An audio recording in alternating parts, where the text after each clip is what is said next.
లక్ష్యం మంచిదే కానీ ఆచరణలోనే ఆంక్షలు. ఫైనల్ గా లబ్ధిదారులకు చేరని ఫలితం. రాష్ట్రంలో ఆరోగ్య లక్ష్మి స్కీమ్ సిచ్యువేషన్ ఇది. పాత విధానంలోనే బాలింతలు, గర్భిణులకు ఆహార పదార్థాలు ఇవ్వాలని కోరుతున్నారు. మంచి ఉద్దేశంతో స్టార్ట్ చేసిన పథకం ప్రస్తుతం విమర్శలు ఎదుర్కొంటోంది.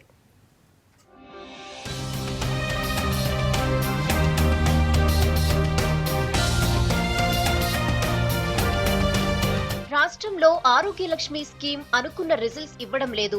గర్భిణీలు, బాలింతలకు పౌష్టికాహారం అందించాలనే ప్లాన్ లో ప్రభుత్వం ఈ స్కీమ్ ను ప్రవేశపెట్టింది. ప్రభుత్వం ఇస్తున్న ఏ ఆహార పదార్థాలు లబ్ధిదారులకు అందడం లేదని తెలుస్తోంది. పథకాన్ని పక్కాగా ఇంప్లిమెంట్ చేసేందుకు ప్రవేశపెట్టిన కొత్త రూలే ఇబ్బందిగా మారింది.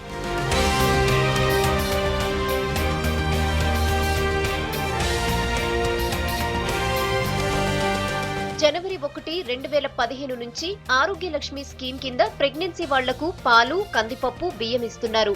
అయితే జూన్ 1 నుంచి బాలింతలు, గర్భిణీలు తప్పనిసరిగా అంగన్వాడీ కేంద్రాల్లోనే భోజనం చేయాలని మహిళా శిశు సంక్షేమ శాఖ అధికారులు కొత్త రూల్ పెట్టారు. దీంతో నెల రోజులుగా అంగన్వాడీలకు వచ్చే వారి సంఖ్య తగ్గిపోయింది. అంగన్వాడీలోకి వచ్చి భోజనం చేసేందుకు గర్భిణీలు, బాలింతలు అంత ఇంట్రెస్ట్ గా లేరు.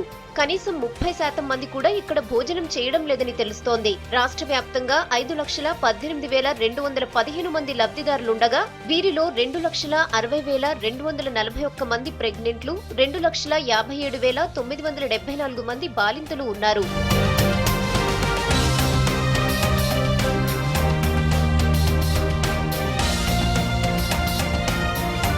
పథకం కింద ఇచ్చే ఫుడ్ క్వాంటిటీ పెంచింది ప్రభుత్వం. గతంలో ప్రతిరోజు 15 రూపాయల విలువైన పోషకాహారం ఇస్తే ఇప్పుడు దాన్ని 21 రూపాయల వరకు పెంచింది. అయితే ఈ ఆహార పదార్థాలను ఇంటికి ఇచ్చేవారు. ఇప్పుడు తప్పనిసరిగా అంగన్వాడీ కేంద్రాలకే వెళ్లి ఫుడ్ తీసుకోవాలన్న రూల్ పెట్టారు. ఒక్క పూట భోజనం కోసం అంగన్వాడీ కేంద్రాలకు వెళ్లేందుకు వారు అంతగా ఇంట్రెస్ట్ చూపించడం లేదని తెలుస్తోంది. కోట్ల రూపాయలతో స్కీమ్లో మార్పులు, చేర్పులు చేసినా అవి ఎక్కడా లబ్ధిదారులకు చేరడం లేదు.